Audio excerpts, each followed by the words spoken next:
श्री स्वामी समर्थ. जय जय स्वामी समर्थ. अनंत कोटी ब्रह्मांड नायक, राजाधिराज योगीराज, अक्कलकोट निवासी सद्गुरु श्री स्वामी समर्थ महाराज की जय. कसे आहात सर्व स्वामी भक्तांनो? तुम्ही सदैव आनंदी राहा हीच स्वामींच्या चरणी प्रार्थना.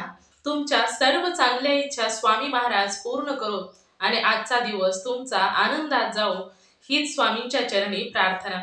प्रथम तुम्हा सर्वांचं खूप खूप मनापासून स्वागत आहे तुमच्या सर्वांच्या स्वामी अनुभवांनी बनलेला भक्त आम्ही स्वामींचे या चॅनलमध्ये. मित्र आणि मैत्रिणींनो, श्री स्वामी समर्थ. खरोखरच स्वामींच्या भक्तीमध्ये येण्यासाठी देखील भाग्य असावं लागतं. मित्र आणि मैत्रिणींनो, काही लोकांचा देवावरती विश्वास असतो तर काही लोकांचा देवावरती विश्वास नसतो.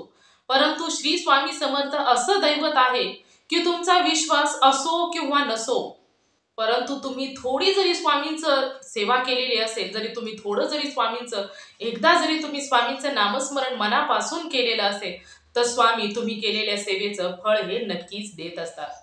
परंतु मित्र आणि मैत्रिणींनो, मी तुम्हा सर्वांना सांगू इच्छिते की तुमचा देवावरती विश्वास असू द्या किंवा तुमचा देवावरती विश्वास नसू द्या, परंतु या ब्रह्मांडामध्ये ईश्वर शक्ती ही नक्कीच आहे. मग तुमच्या विश्वासाला तुम्ही तुमच्या मनाला काहीही सांगा. मित्र आणि मैत्रिणींनो, जिथे ईश्वराचं एकदा जरी तुम्ही नाव घेता तर त्या भक्ताच्या आयुष्यामध्ये चमत्कार व्हायला उशीर लागत नाही. त्याने केलेल्या एकदा नाव घेतलेल्या श्री स्वामी समर्थांचं योग्य वेळ आल्यानंतर त्या भक्ताला त्याचे फळ हे नक्कीच मिळत असते. आणि आजचा अनुभव हा नेमका असाच आहे. आज मी तुम्हाला खरोखरच एक हृदयस्पर्शी चित्त थरारक असा अनुभव सांगणार आहे. खरोखरच मित्र आणि मैत्रिणींनो, खूपच अद्भुत असा चमत्कार श्री स्वामी समर्थांनी एका भक्ताच्या आयुष्यामध्ये केला. आणि तो भक्त स्वामींची काही सुद्धा सेवा करत नव्हता. जे काही आहे ते त्याच्या कर्मावरती अवलंबून होतं. मित्र आणि मैत्रिणींनो, चला तर त्या भक्ताच्या आयुष्यामध्ये काय झालं होतं, त्या व्यक्तीच्या आयुष्यामध्ये काय झालं, श्री स्वामी समर्थांनी कोणता चमत्कार केला, चला तर जाणून घेऊया त्या दादांच्या शब्दामध्ये. कारण हा अनुभव एका दादांचा आहे. तर चला तर दादा सांगायला सुरुवात करतात. सर्वात प्रथम तुम्हा सर्वांना श्री स्वामी समर्थ. जय जय स्वामी समर्थ. माझे नाव सुमित आहे आणि मी पुण्यामध्ये राहणार आहे. मी माझ्या घरामध्ये माझे आई वडील आणि माझी एक बहीण आणि मी, आमच्या 4 माणसांचं कुटुंब. माझे वडील हे वीटभट्टीवरती काम करायचे, विटा बनवायचे आणि माझी आई ही घरोघरी जाऊन धुणे भांडे हे काम करायचे. आमची परिस्थिती खूपच गरीब, खूप गरीब. आणि म्हणजे आमचं असं होतं की आम्ही ज्या वेळेस कष्ट करायचो तर त्यावेळेसच आमच्या घरामध्ये पैसे येत होते आणि आमच्या भावा म्हणजे माझ्या बहिणीचं, माझं आणि आमचं संपूर्ण कुटुंब चालत होतं. हळूहळू दिवस जात होते. मी ज्यावेळेस शाळेत होतो, म्हणजे मी ज्यावेळेस 7वी 8वीला असेल तर त्यावेळेस ना, माझ्या लहानपणापासून म्हणजे जेव्हा मी 5वीला होतो तर माझ्या बरोबर एक मुलगी माझ्या बरोबर होती शाळेमध्ये. आणि ज्यावेळेस मी 8वीला गेलो तर ती लहानपणापासूनच मुलगी माझ्याच वर्गात. आणि ती दूर काही नाही, म्हणजे आम्ही जिथून जा ये करतो शाळेमध्ये जाण्यासाठी तेथीलच एका रस्त्यावरती तिचं घर होतं. खूप दिसायला सुंदर होती. आणि मग ती दररोज मी तिच्याकडे पाहायचो. मग पाहिल्यानंतर असं करत करत ती मला खूपच जवळची वाटायची. ज्यावेळी लहानपणापासूनच तिच्याशी खूप आम्ही शाळेमध्ये असताना म्हणजे शाळेतले खेळ वगैरे खेळायचो. परंतु हळूहळू जशी आम्ही मोठं होऊ लागलो तर त्यावेळेस ना, ती मुलगी प्रत्येक वेळी म्हणजे माझ्याशी बोलायची. आम्ही दोघेही हसायचो, बोलायचो. परंतु एवढं काय नाही. परंतु ज्यावेळेस 9वीत मी गेलो तर ती मुलगी देखील माझ्या बरोबर 9वीतच आली.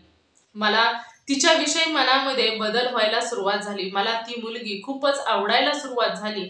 आणि म्हणजे ती अशी आवडायची की मला असं वाटायचं की या मुलीबरोबर आपण लग्न केलं पाहिजे.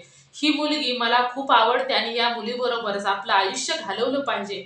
अशी लहानपणापासूनच एका वर्गामध्ये आम्ही दोघेही वाढलेलो आणि तिच्याविषयी माझ्या मनामध्ये अशा भावना प्रत्येक वेळी असायच्या. जेव्हा मी तिच्याकडे पाहायचो, बोलायचो आणि आम्ही 9वीत जरी गेलो तर एकमेकांशी बोलायचो. परंतु तिच्या मनामध्ये काय चाललं होतं हे मला माहित नव्हतं. फक्त माझ्या मनामध्ये तिच्याविषयी एक प्रेमळ भावना होती. मला तिच्याबरोबर माझं संपूर्ण आयुष्य घालवायचं होतं, हे माझं मत होतं. त्यानंतर हळूहळू दिवस जात गेले. दिवस गेल्यानंतर माझी 10वी 12वी झाली. 12वी झाल्यानंतर म्हणजे असं झालं की मला पुढे कॉलेजला ऍडमिशन घ्यायचं होतं आणि ती ती देखील कॉलेजला 12वी पर्यंत माझ्या बरोबरच होती. आम्ही कॉलेज देखील दोघांनी बरोबरच केलं. पण मला कधीच तिला सांगायचं माझ्या मनामध्ये म्हणजे एवढं मन तयार झालं नाही की आपण तिला जावं आणि आपल्या मनात जे काही आहे ते तिच्या समोर जाऊन व्यक्त करावं. अगदी कॉलेजच्या टाइम मध्ये देखील मला सांगण्याची हिंमत झाली नाही. परंतु माझं मन तिच्या तिच्या म्हणजे तिच्यासाठी नेहमी पवित्र आणि चांगलाच विचार करायचं. मला नेहमी असं वाटायचं की ही मुलगी आपल्या आयुष्यामध्ये अर्धांगिनी व्हावी, आपलं आयुष्य हिच्या बरोबर जावं. जे माझं पहिली लहानपणापासून मत होतं तेच माझं मत आता सुद्धा होतं. मला प्रत्येक वेळी असं वाटायचं की हीच मुलगी माझ्या आयुष्यामध्ये माझी जोडीदारीणी यावी. म्हणजे प्रत्येक वेळी असंच वाटायचं. आणि मला पुढे ऍडमिशन घ्यायचं होतं 13वीला. परंतु असं झालं की कोरोना आला आणि कोरोना तुम्हा सर्वांना माहित आहे की कोरोनाच्या काळामध्ये खूप कुटुंब उद्ध्वस्त झालेले आहेत. खूप लोकांवरती खूप वेगवेगळ्या प्रकारची संकटे आली आणि नेमकं त्याच पद्धतीने माझ्या वडिलांना देखील कोरोना झाला. आमच्याकडे एवढे पैसे देखील नव्हते की चांगल्या हॉस्पिटलमध्ये नेऊन त्यांना ऍडमिट वगैरे करावं. परंतु आम्ही जे काही आमच्या इथे जे सरकारी हॉस्पिटल होतं तर तेथे आमच्या वडिलांना देखील ऍडमिट केलं. परंतु आमचं नशीब म्हणा किंवा आमचं दुर्दैव म्हणा पण त्या कोरोनामध्येच वडिलांचा मृत्यू झाला.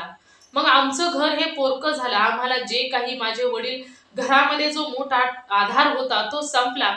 मग आता सर्व काही जिम्मेदारी माझ्यावरती आली. मला काय करावं काहीही समजत नव्हतं.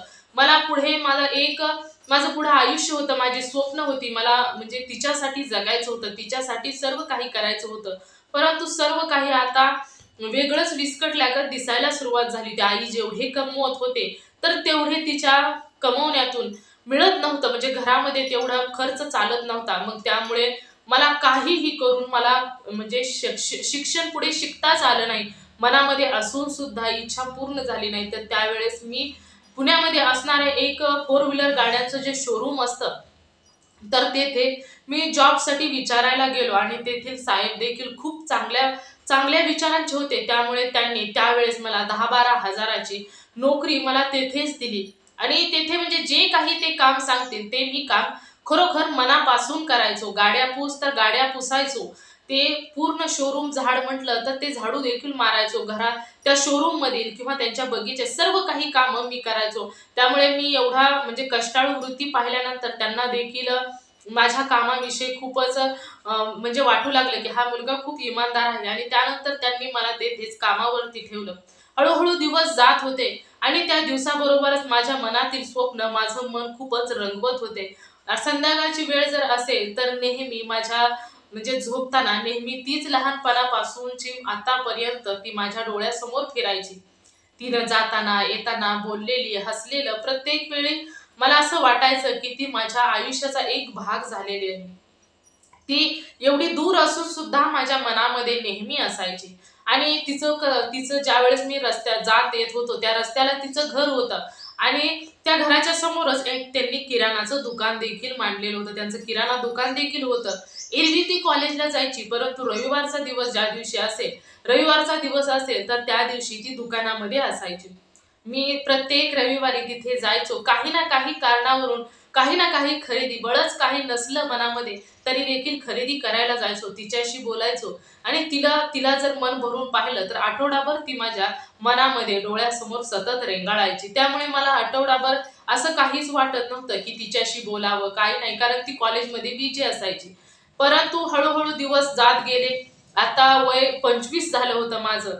म्हणजे मला असं वाटायचं की आपण तिला सांगावं सांगावं परंतु माझी इच्छाच होत नव्हती. तिला म्हणजे एवढं मन तयार होत नव्हतं. परंतु प्रत्येक वेळी मनाला खूप समजावून सांगण्याचा प्रयत्न करायचो परंतु सांगूच शकत नव्हतो. एके दिवशी असं झालं की आता मला ज्यावेळेस एवढं 25 वर्ष वय झालं तर त्यावेळेस मला 22-25 म्हणजे 22 पासून ओव्हरटाईम केल्यानंतर 25,000 पर्यंत पगार वगैरे पडायचा. कधीतरी जरी ओव्हरटाईम केला तरी देखील पगार हा 25,000 पर्यंत पडायचा. त्यामुळे मला असं वाटलं की आता आपल्यामध्ये काही प्रगती झाली आहे. घरी म्हणजे असं वाटतं की आपण आपलं एकदा मत मांडून पाहावं तिच्या समोर. तर एके दिवशी असं झालं की रविवारचा दिवस होता आणि रविवारच्या दिवशी नेमकी ती दुकानामध्ये बसलेली होती. मग काहीतरी घेण्याच्या याच्यावरती मी तिच्याकडे गेलो आणि तिच्याकडे गेल्यानंतर मी तिच्याशी बोलायला सुरुवात केली. दुकानामध्ये ती एकटीच होती. तर सांगायला सुरुवात केल्यानंतर आपण दोघे लहानपणापासून एकत्र वर्गामध्ये शिकत आलो आणि ज्या वेळेस 9वीत मला असं जाणवलं की म्हणजे तू माझ्या बँकच्या पुढेच असायची, आपण दोघे जण बोलायचो. तर त्यावेळेस म्हणाली, हे सर्व काही मला माहीत आहे, तू तू पुढं बोल. तर त्यावेळेस मग बोलायला मला देखील म्हणजे कसं बोलायचं, खूप मन एकवटलेलं होतं, परंतु मनाची चलबिचल व्हायची. तर त्यामध्येच मग मी विषय बदलण्यासाठी म्हटलं की काही म्हणजे 12वी झाल्यानंतर माझे वडील वारले. तर त्यावेळेस ती म्हणाली की मला हे सर्व काही माहीत आहे, तुला जे काही बोलायचं आहे ते मुद्द्यावरती ये आणि पटकन बोल.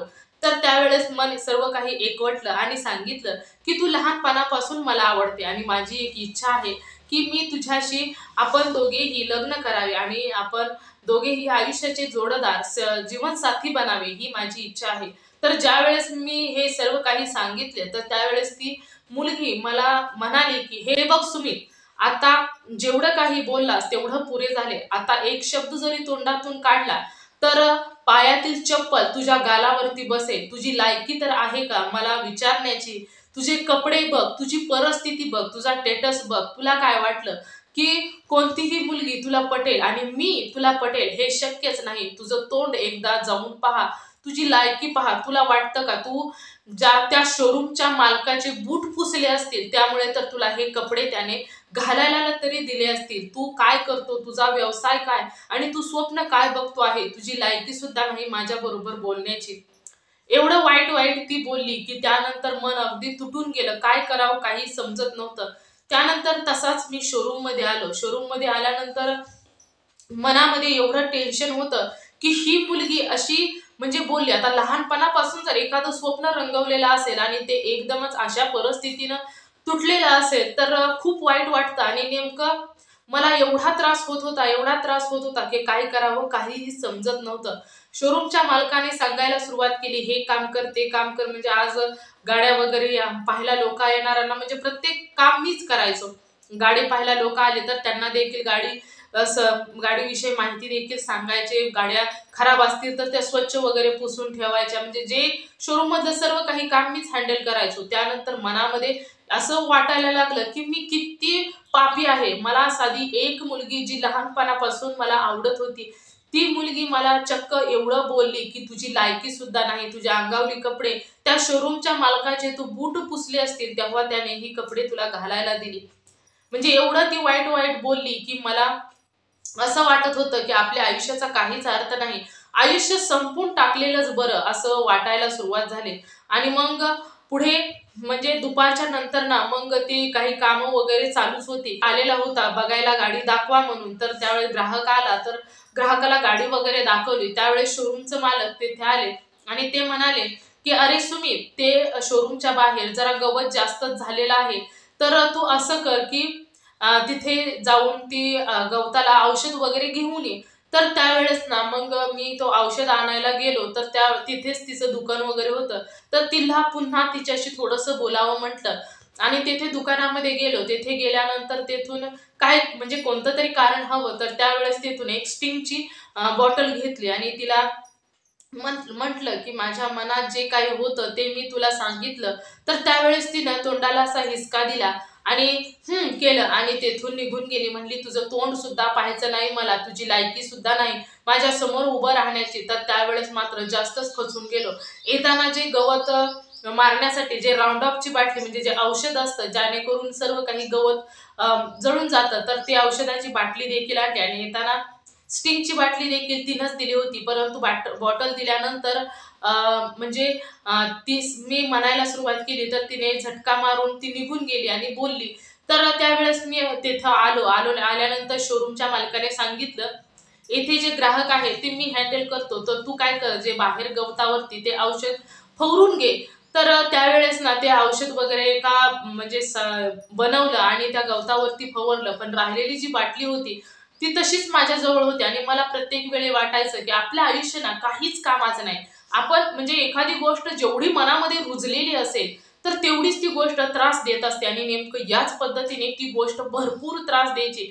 ती मुलगी बोललेलं प्रत्येक वेळेस डोळ्याच्या समोर दिसायचं, तिचं तोंड, तिचे हावभाव, तिचे शब्द प्रत्येक वेळी मनाला टोचायचे. खूप वाईट वाटायचं, खूप वाईट वाटायचं. असं वाटायचं की आपण किती घात, म्हणजे आपला जन्मच किती व्यर्थ आहे, काहीच नाही आयुष्यामध्ये, असं प्रत्येक वेळी वाटायचं.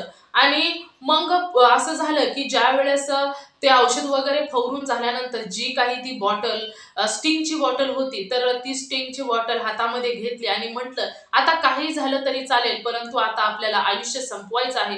कारण जिच्या बरोबर स्वप्न पाहिलं होतं तिनेच आपल्याला धुटकारून दिलेलं आहे. तिच्याच मनामध्ये आपल्याविषयी काहीच भावना नाही. मग जगून तरी काय उपयोग आहे? जे लहानपणापासून स्वप्न रंगवलं, आतापर्यंत किती वर्ष हे स्वप्न मनामध्ये रंगत होतं, आणि आता एका झटक्यात एवढा त्याच्या चितड्या झाल्या की विचार सुद्धा करू शकत नाही. मग त्यामुळे एकच विचार मनामध्ये, आता आपलं आयुष्य संपवायचं. आणि मग जे काही ते औषध होतं, जे गवतावरती मारून झाल्यानंतर ते औषध त्या स्टिंगच्या बॉटलमध्ये ओतलं आणि म्हटलं की आता काही झालं तर हे औषध आपल्याला, ती जी बॉटल आहे ते त्या मुलीच्या हातून आपल्याला दिलेली आहे, तर ती बॉटल आपण पिऊ, त्या बॉटलमध्येच म्हणजे स्टिंगचं जे लाल रस असतो त्यामध्येच ओतायचं आणि ते औषध आपण तिच्या हस्ते म्हणूनच तिच्या नावाने पिऊन टाकायचं आणि आपलं आयुष्य संपवायचं. तर ते औषध जेवढं राहिलेलं होतं, अर्धी बाटली होती ती, तर ती अर्धी बॉटल त्या स्टिंगच्या याच्यामध्ये ओतली आणि पूर्णपणे असं ढवळलं ते औषध, आणि ती बॉटल अशी प्यायला घेणार. तर त्यावेळेस काय होतं की दिवाळीचा सण होता, आणि दिवाळीचा सण असल्यामुळे माझी बहीण देखील घरी आलेली होती. मग त्याच वेळेस मावस बहिणीचा फोन आला, म्हणजे पिना, त्यावेळेस मावस बहिणीचा फोन आला आणि ती म्हणाली की मी स्टेशनवरती आलेले आहे, 2 मुलं देखील माझ्या बरोबर आहेत, तर तू ये आणि मला घरी सोड. तर तिने ज्यावेळेस हे सांगितलं तर त्यावेळेस म्हटलं की नाही, आपल्याला हे सर्व करण्या अगोदर आपली बहीण घरी आणून पोहोचवणं खूप गरजेचं आहे. तर त्यावेळेस ती स्टिंगची बॉटलला म्हणजे टोपण लावलं आणि ती बॅगमध्ये तशीच ठेवली आणि शोरूमच्या मालकाला विचारलं की माझी बहीण आलेली आहे स्टेशनवरती, मला त्या बहिणीला घरी नेऊन सोडलं पाहिजे. तर त्यावेळेस स्टेशनच्या मालकाचा माझ्यावरती खूप विश्वास होता. मग त्यामुळे तो देखील म्हणाले की तू जा आणि तुझ्या बहिणीला घरी सोड. मग पुन्हा मी गेलो आणि स्टेशनवरून माझी बहीण आणि माझी बहिणीची जी 2 मुलं होती त्यांना घरी नेलं. घरी नेतानाच दुकानातून खायला वगैरे, आणि तेच दुकान होतं.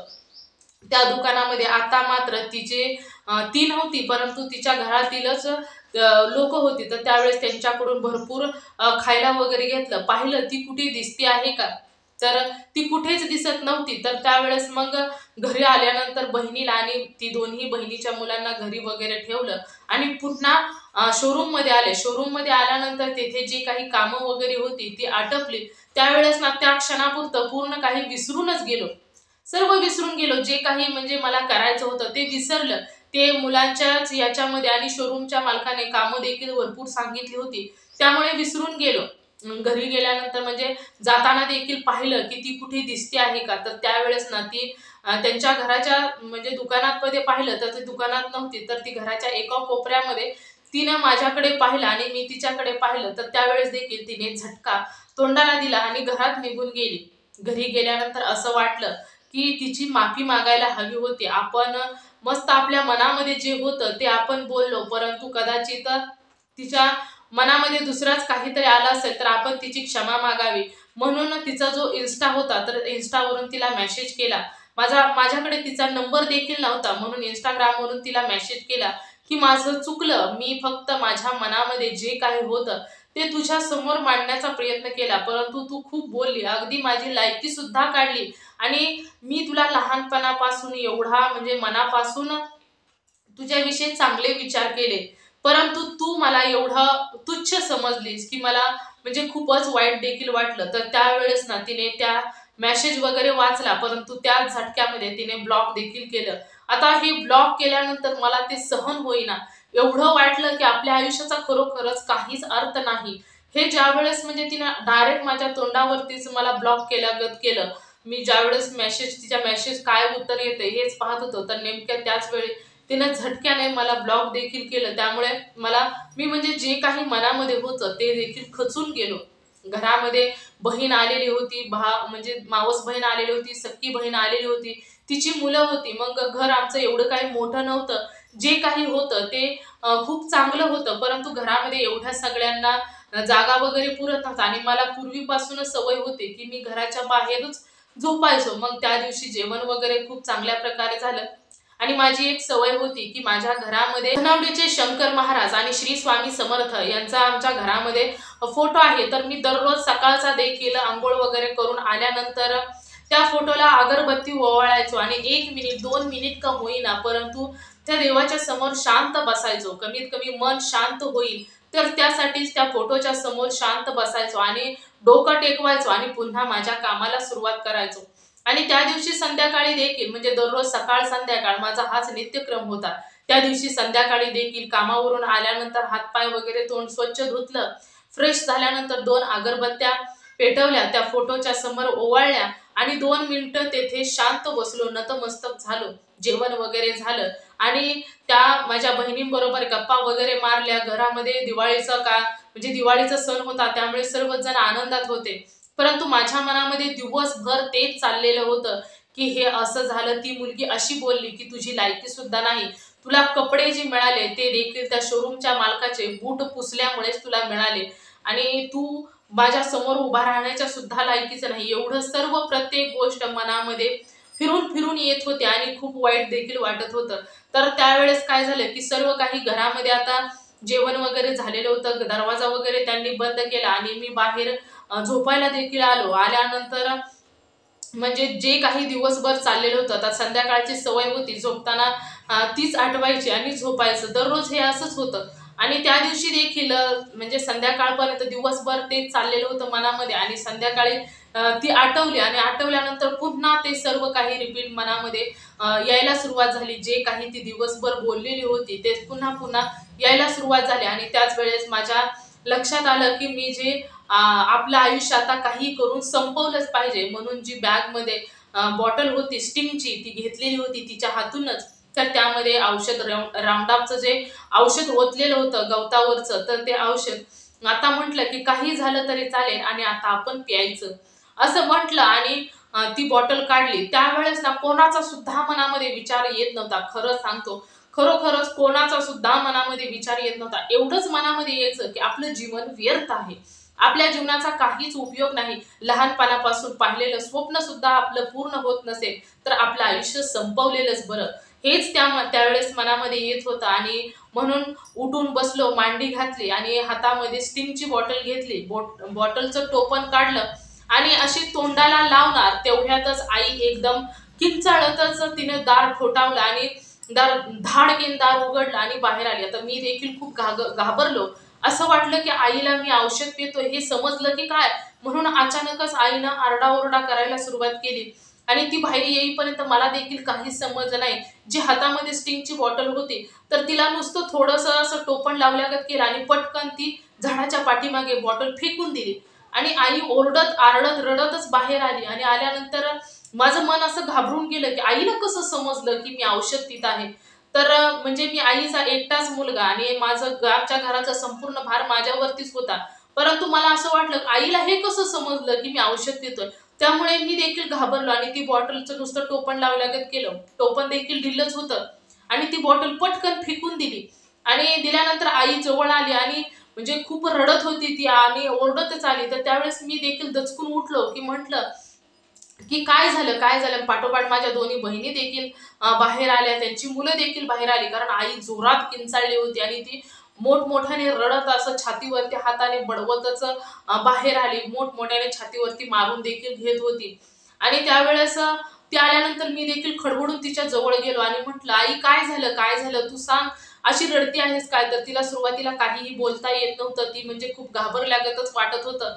तर मग मी आईला पुन्हा पुन्हा विचारलं तर ती म्हणाली की घरामध्ये खूप मोठा नाग निघालेला आहे आणि देवघरामध्ये जे आपला फोटो आहे श्री स्वामी समर्थांचा आणि शंकर महाराजांचा जो फोटो आहे, तर श्री स्वामी समर्थांचा म्हणजे तो फोटो असा एकत्रच होता. शंकर महाराज आणि श्री स्वामी समर्थांच्या पुढे शंकर महाराज बसलेले असा फोटो एकत्र होता. तर त्या फोटोवरती खूप मोठा नाग आहे आणि त्या नागाने फोटोला असं गुंडाळलेलं आहे. स्वामीचा जो फोटो आहे आणि त्या फोटोला नागाने गुंडाळलेला आहे आणि ज्या बाजूने श्री स्वामी समर्थ आणि शंकर महाराज आहेत तर तेथे तो नाग असा डोकं आपटत आहे. स्वतःचं डोकं त्या फोटोवरती आपटून घेत आहे. तर तू चल पटकन, तू चल पटकन, आणि तो डोकं फोटोवरती आपटून घेत आहे. त्यामुळे मला खूप भीती वाटत आहे. म्हणजे घरामध्ये कोणीही स्वामींची एवढी भक्ती करत नव्हतं. आमच्या घरामध्ये फोटो होता. आम्ही म्हणजे जे काही होतं ते आम्ही सकाळ संध्याकाळ थोडीशी पूजा देवाची, जसं देवाला आंघोळ वगैरे घालतो तसंच आमच्या घरामध्ये पूजा देखील होत होती. परंतु आम्ही खूप काही सेवा देवाची केली नाही. आणि ज्या वेळेस तो असं घडलं घरामध्ये, तर त्यावेळेस मला देखील काहीच समजलं नाही. मी घराच्या बाहेर झोपायचो, तर त्यावेळेस ना एक मोठं असं कळकाचं लाकूड माझ्या उशालाच म्हणजे तेथेच उभा केलेलं असायचं. तर ते लाकूड मी घेतलं. ते देखील खूप मोठं होतं. तर म्हटलं की कुठं आहे नाग, मला दाखव. तो खूपच, आईनं सांगितलं होतं, खूप मोठा नाग आहे आणि खूपच भयंकर दिसत आहे. मी खूप घाबरली. त्यावेळेस ना, तू जा, मी नाही घरात जाणार. आता घरामध्ये 2 मुली आहेत, त्यांची मुलं आहेत. एवढी घरामध्ये कुणाच्या घरामध्ये न्यायची आणि एवढ्या रात्रीचं कुणाच्या घरी जायचं? कोण आधार देतं? असं आई म्हणून रडत होती. तर मी ते कळकाचं लाकूड घेतलं आणि मी घरात गेलो. ती दांडी हातात घेऊन तसंच घरामध्ये गेलो. घरामध्ये गेल्यानंतर म्हणजे देवघराच्या तिथे जो फोटो होता तेथे देखील फोटोच्या भोवती पाहिलं, पण तो नाग कोठेच नव्हता. ती आईला देखील मी म्हटलं की अगं, तो नाग कोठे सुद्धा नाही. परंतु आई म्हणायची, नाही मी पाहिलं, मी खूप वेळ त्याच्याकडे पाहत होती. तर तो डोकं आपटत होता, त्या फोटोवरती डोकं आपटत होता. स्वामींच्या फोटोला तो एवढा मोठमोठ्याने धडका घेत होता की खट खट खट असा आवाज देखील येत होता. तर मी आईला आत बोलवलं, परंतु आई काय आत यायला तयार नाही. परंतु तो तेथे नाग सुद्धा नव्हता. खूप वेळा मग मी आईला समजून सांगितलं की अगं, घरामध्ये कोठे सुद्धा नाग नाही, चल तू. तर ती म्हणाली की अरे, मी पाहिलं तेथेच आहे कोठेतरी. तर त्यावेळेस आई आत आली. आईने देखील पाहिलं, परंतु तो नाग कोठेच नव्हता. कुठे सुद्धा नाग नव्हता. आई खूप घाबरल्यामुळे घरात झोपायला तयारच होईना. तर मग मी म्हंटल की चल असू दे. तर तुम्ही सर्वजणच माझ्या जवळ या बाहेर झोपायला. मग माझ्या 2 बहिणी, ते मोठ्या बहिणीची म्हणजे मावस बहिणीची 2 मुलं आणि माझी आई, आम्ही सर्वजण बाहेर झोपलो. आणि त्यावेळेस ना, बाहेर झोपल्यानंतर सकाळी उठल्या मला स्टेटस वगैरे पाहायची सवय होती. तर त्यावेळेस ना, मी स्टेटस पाहिला. तर एक स्टेटस म्हणजे WhatsApp आणि स्टेटस ओपन केला की त्यावेळेस ना, एक चटकन माझ्या समोर श्री स्वामी समर्थांचा स्टेटस आला. तर त्या स्टेटसवरती असं महाराज बोलत होते की आज जरी मी तुझ्या मनासारखे जरी नाही केलं, तरी बाळा तू घाबरू नकोस. पण तुझ्यासाठी जे काही योग्य आहे ती मी नक्कीच करणार आहे. म्हणजे ज्यावेळेस हा स्टेटस मी ऐकला, तर त्यावेळेस ना, मी असं मला वाटलं की साक्षात श्री स्वामी समर्थ मला सांगत आहेत की आज जरी तुझ्या मनासारखं मी नाही केलं, तरी बाळा तू घाबरू नकोस. तुझ्यासाठी जे महत्वाचं आहे ते मी तू नक्कीच करणार आहे. तर ज्यावेळेस हा मी ऐकलं, तर त्यावेळेस मला असं वाटलं की साक्षात श्री स्वामी समर्थ मला समजून सांगत आहे की तुझ्या मनात जे आहे ते जरी नाही घडलं, परंतु तुझ्यासाठी जे महत्वाचं आहे मी ते नक्कीच तुला देणार आहे. ज्यावेळेस मी ऐकलं हे सर्व काही, तर मला खूप समाधान वाटलं. मला वाटलं की हे स्वामी मला समजून सांगत आहेत. तर या क्षणापासून मला फक्त स्वामींवर विश्वास ठेवायला हवा, स्वामींसाठीच जगायला हवं. आणि तेव्हापासून मग मी घरामध्ये जे अगोदरच स्वामींचा फोटो होता, तर स्वामींनी मला वाचवलं. कारण दुपारच्या वेळी मी देखील ते औषध पिणार होतो, तर माझ्या मावस बहिणीचा त्या क्षणामध्ये फोन आला आणि त्यावेळेस मी माझं कर्म निवडलं. त्यावेळेस मी माझी बहीण घरी आणून सोडायचा हा विचार केला आणि त्यावेळेस बहिणीला घरी सोडला आणि मी विसरून गेलो, कारण शोरूम मध्ये खूप कामं होती. त्यानंतर घरी संध्याकाळीच माझ्या लक्षात आलं आणि घरी आल्यानंतर संध्याकाळी दुसऱ्यांदा मी ज्यावेळेस ते औषध पिणार होतं, तर त्या क्षणामध्ये साक्षात श्री स्वामी समर्थ घरी आले आणि ते स्वतः त्यांचं डोकं आपटून घेऊ लागले. ते नागाच्या स्वरूपामध्ये घरी येऊन स्वतः ते स्वतःला त्रास करून घेऊ लागले. आणि हे ज्यावेळेस आईनं पाहिलं, तर आई त्या क्षणामध्ये आरडत ओरडत बाहेर आली आणि त्याच वेळी ती बॉटल फेकून दिल्यामुळे त्यातील सर्व काही औषध सांडून गेलं होतं. ती बॉटल पूर्णपणे रिकामी झालेली होती. म्हणजे हे सर्व काही स्वामींनी घडवलं. आणि त्या क्षणापासून स्वामींच्या सेवेला सुरुवात केली. म्हटलं की स्वामींनी माझं आयुष्य तारलं. काहीही झालं तरी चालेल, आता स्वामींची सेवा करायची. जेवढी माझ्याकडून होईल तेवढं मी स्वामींचं नामस्मरण करायला सुरुवात केली. माझं काम देखील चालूच. आणि त्यानंतर माझ्या आयुष्यामध्ये श्री स्वामी समर्थ आले आणि सकाळ संध्याकाळ स्वामींची सेवा करायला सुरुवात केली. त्यावेळेस मग मी ठरवलं की मी अक्कलकोटला देखील पायी जाणार आहे, पायी जाऊन वारी करणार आहे. तर पुन्हा मी श्री स्वामी समर्थांना अक्कलकोटला गेलो. स्वामींवरचा विश्वास तेवढाच वाढत गेला. स्वामींच्या सेवेमध्ये आल्यानंतर कसं काय कोणास ठाऊक, परंतु स्वतःवरचा विश्वास खूपच वाढला आणि त्यापेक्षाही जास्त स्वामींवरचा विश्वास वाढला. तर खरोखरच हा माझा अनुभव, मला माझं आयुष्य वाचवलं साक्षात श्री स्वामी समर्थांनी, आणि हेच माझ्यासाठी सर्वात मोठा स्वामींनी दिलेला अनुभव. मित्र आणि मैत्रिणींनो, खरोखरच या सुमित या दादांना आलेला अनुभव खूपच सुंदर अनुभव, काळीजाला पिळवटून टाकणारा अनुभव. मित्र आणि मैत्रिणींनो, तुम्हाला मी प्रत्येक वेळी सांगत असते की तुम्ही एकदा जरी स्वामींचं नाव घेतलं तरी सुद्धा स्वामी तुम्हाला योग्य वेळ आल्यानंतर त्या सेवेचं फळ हे नक्कीच देत असतात. आणि नेमकंच या दादांनी कोणतीच भक्ती केली नव्हती, परंतु कदाचित ज्या वेळेस तो अगरबत्ती ओवाळायचा तर त्यावेळेस त्या दादांनी नाव तरी स्वामींचं नक्कीच घेतलं असेल, आणि त्याच नाव घेतलेल्या भक्तीचं त्याला फळ मिळालं. साक्षात श्री स्वामी समर्थांनी त्याचं जीवन संपवण्यापासून त्याला वाचवलं. नाही तर काय घडलं असतं कोणास ठाऊक. श्री स्वामी समर्थांची भक्ती त्याने जरी नाही केली तरी देखील स्वामी त्याच्या पाठीशी ठामपणे उभे राहिले. मित्र आणि मैत्रिणींनो, हा असतो तो भक्तीचा चमत्कार, हा असतो तो विश्वासाचा चमत्कार असतो. मित्र आणि मैत्रिणींनो, थोडी जरी तुम्ही भक्ती केली तर योग्य वेळ आल्यानंतर त्या भक्तीचे फळ हे नक्कीच मिळत असते. त्याच्या आयुष्यामध्ये जे काही घडायचं होतं ते घडून गेलं, परंतु स्वामींनी त्याला नेहमी तारतच नेलं. मित्र आणि मैत्रिणींनो, खूपच सुंदर या दादांचा अनुभव होता. मनाला काळजाला गाठून जाणारा हा अनुभव होता. मित्र आणि मैत्रिणींनो, तुम्हाला या दादांचा, सुमित दादांचा अनुभव कसा वाटला नक्कीच मला कमेंट करून सांगा.